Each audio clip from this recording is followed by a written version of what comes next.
তো আজকে যে মুসলিমরা মুমিনেরা মার খাচ্ছে, তার মানে কি আল্লাহ সাহায্য করছেন না বা করবে না এরকম? এটা আল্লাহ কোরআনে বলছেন যে ইন্না, নিশ্চয় আমরা সাহায্য করব যারা পৃথিবীতে নবী রাসূল এবং যারা মুমিন নারী পুরুষ এদেরকে আমরা সাহায্য করব, অবশ্যই করব। ফিল হায়াতি দুনিয়া, দুনিয়ার জীবনে এবং বিচারের মাঠে। তো এই আয়াত তো ঠিক আছে, পৃথিবীতে বিগত যত নবী রাসূলগণ এসেছেন, অনেক নবী রাসূলের প্রতি এমন অত্যাচার করা হয়েছে।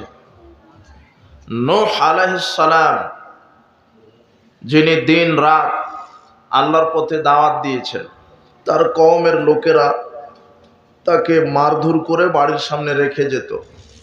সকাল হলে আবার আল্লাহ